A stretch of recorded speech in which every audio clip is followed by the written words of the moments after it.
السلام علیکم ناظرین و سامعین۔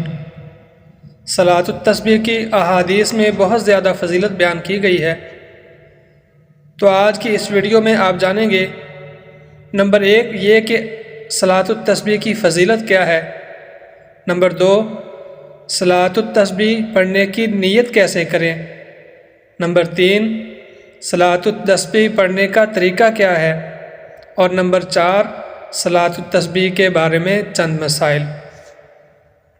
ویڈیو شروع کرنے سے پہلے گزارش کروں گا کہ اگر آپ نے میرے چینل حماد احمد ڈھوڈی کو ابھی تک سبسکرائب نہیں کیا تو لازمی سبسکرائب کر لیں تاکہ مزید اسلامی ویڈیوز، فضائل، مسائل، وظائف اور بیان کی آپ تک بر وقت پہنچ سکیں۔ زیادہ دیر نہیں کروں گا اور ویڈیو شروع کرتا ہوں۔ پہلی بات ہماری یہ تھی کہ صلاۃ التسبیح کی اہمیت اور فضیلت کیا ہے، تو صلاۃ التسبیح بڑی اہم اور عظیم اجر و ثواب کی حامل نفل نماز ہے۔ آپ صلی اللہ علیہ وسلم نے حضرت عباس اور حضرت جعفر بن ابی طالب رضی اللہ عنہما کو یہ نماز بڑی تاکید کے بعد بطور تحفہ سکھائی تھی۔ چنانچہ حضرت عبداللہ بن عباس رضی اللہ عنہ سے روایت ہے کہ رسول اللہ صلی اللہ علیہ وسلم نے ایک دن اپنے چچا حضرت عباس بن عبد المطلب سے فرمایا، اے عباس، اے میرے محترم چچا، کیا میں آپ کی خدمت میں ایک گراں قدر عطیہ اور ایک قیمتی تحفہ پیش کروں؟ کیا میں آپ کو خاص بات بتاؤں؟ کیا میں آپ کے 10 کام اور آپ کی 10 خدمتیں کروں؟ یعنی آپ کو ایک ایسا عمل بتاؤں جس سے آپ کو 10 عظیم الشان منفعتیں حاصل ہوں۔ وہ ایسا عمل ہے کہ جب آپ اس کو کریں گے تو اللہ تعالیٰ آپ کے سارے گناہ معاف فرما دے گا، اگلے بھی اور پچھلے بھی، پرانے بھی اور نئے بھی، بھول چوک سے ہونے والے بھی اور دانستہ ہونے والے بھی، صغیرہ بھی اور کبیرہ بھی، ڈھکے چھپے بھی اور اعلانیہ بھی۔ وہ عمل صلاۃ التسبیح ہے۔ میرے چچا، اگر آپ سے ہو سکے تو روزانہ یہ نماز پڑھا کریں، اور اگر روزانہ نہ پڑھ سکیں تو ہر جمعہ کے دن پڑھ لیا کریں، اور اگر آپ یہ بھی نہ کر سکیں تو سال میں ایک دفعہ پڑھ لیا کریں، اور اگر یہ بھی نہ ہو سکے تو کم از کم زندگی میں ایک بار پڑھ ہی لیں۔ یہ وہ نماز ہے کہ جس کے پڑھنے سے 10 قسم کے گناہ معاف ہوتے ہیں۔ 1 اگلے گناہ، نمبر 2 پچھلے گناہ، 3 نمبر پرانے گناہ، نمبر 4 نئے گناہ، نمبر 5 غلطی سے کیے ہوئے گناہ، نمبر 6 جان بوجھ کر کیے ہوئے گناہ، نمبر 7 چھپ کر کیے ہوئے گناہ، نمبر 8 کھلم کھلا کیے ہوئے گناہ، نمبر 9 چھوٹے گناہ، نمبر 10 بڑے گناہ۔ صلاۃ التسبیح کی برکت سے اللہ تعالیٰ بندوں کے بکثرت گناہ معاف کرتے ہیں۔ احادیث طیبہ میں اس کثرت کی کئی مثالیں ذکر کی گئی ہیں۔ ایک یہ کہ کل انسانیت کی تعداد سے بھی زیادہ گناہ ہوں تو معاف ہو جاتے ہیں۔ نمبر 2 ریت کی تعداد سے زیادہ بھی گناہ ہوں وہ بھی معاف ہو جائیں گے۔ نمبر 3 سمندر کی جھاگ سے زیادہ گناہ ہوں وہ بھی معاف ہو جائیں گے۔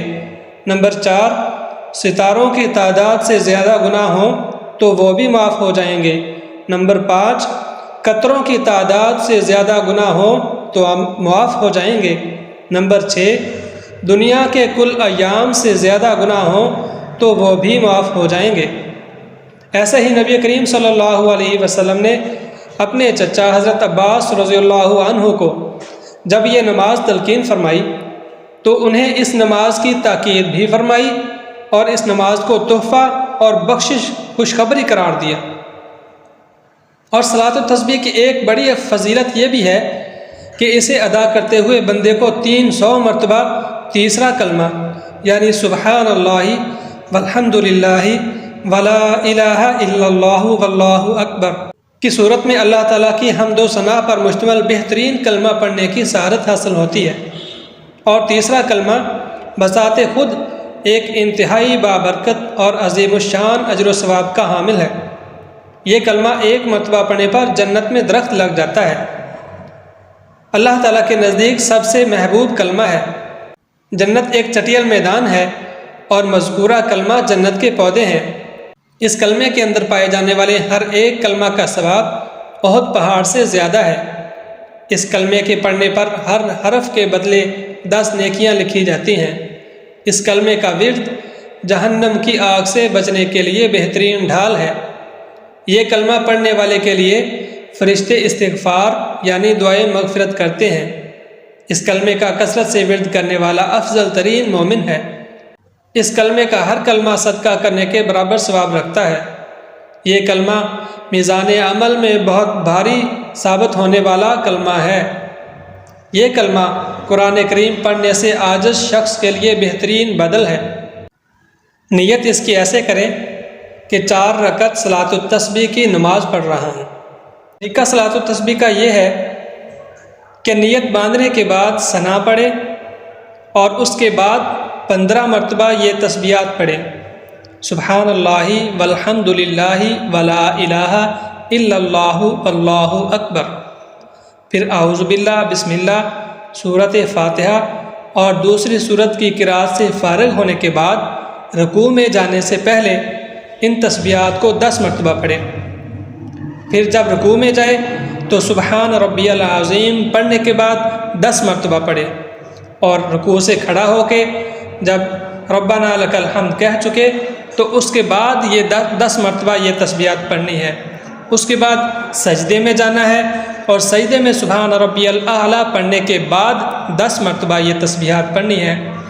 سجدے سے اٹھ کر جب بیٹھیں تو وہاں بھی یہ تسبیحات 10 مرتبہ پڑھنی ہے۔ دوسرا سجدہ کریں، اس میں سبحان ربی الاعلیٰ پڑھنے کے بعد پھر 10 مرتبہ یہ تسبیحات پڑھیں۔ ایسے ان کی تعداد 75 ہو گئی۔ اب نے دوسرے سجدے کے بعد بیٹھنا نہیں ہے، سیدھا کھڑے ہو جانا ہے اور کھڑے ہو کر سورۃ فاتحہ اور سورت پڑھنے سے پہلے 15 مرتبہ یہ پڑھنا ہے۔ اور اس کے بعد ایسا ہی بالکل وہی طریقہ ہے کہ سورت فاتحہ اور سورت پڑھنے کے بعد آپ نے 10 مرتبہ پڑھنا ہے، رکوع میں 10 مرتبہ پڑھنا ہے، رکوع سے کھڑا ہو کر 10 مرتبہ پڑھنا ہے۔ بالکل ایسے ہی چاروں رکعتوں میں آپ نے پڑھنا ہے۔ اور یہ بھی یاد رکھیں کہ رکوع میں پہلے آپ نے تسبیح پڑھنی ہے سبحان ربی العظیم، اس کے بعد یہ پڑھنا ہے۔ سجدے میں بھی ایسا ہی ہے کہ پہلے آپ نے سجدے والی تسبیح پڑھنی ہے، اس کے بعد یہ کلمہ پڑھنا ہے۔ صلاۃ التسبیح کے مسائل میں یہ بات ہے کہ اس میں کسی خاص صورت کا ذکر نہیں کیا گیا کہ یہ پڑھنی ہے یا یہ پڑھنی ہے، اس میں آپ کوئی بھی صورت پڑھ سکتے ہیں۔ اور دوسرا مسئلہ یہ ہے کہ اس میں جماعت کا ہرگز بھی کوئی ثبوت نہیں ہے، نہ مردانہ کا نہ زنانہ کا۔ یہ نفل نماز ہے، اس کو علیحدہ ایک فرد نے پڑھنا ہوتا ہے۔ ایسے ہی اگر آپ کو اس میں سجدہ سہو پیش آ جائے تو سجدہ سہو میں آپ نے یہ تسبیح 10 مرتبہ نہیں پڑھنی ہے، کیونکہ آپ اپنی تسبیح پوری کر چکے ہیں۔ اگر اس ویڈیو سے آپ کو فائدہ ہو تو گزارش ہے کہ اس کو شیئر کر دیں، اس کو لائک کر دیں اور مجھے دعاؤں میں لازمی یاد رکھیں۔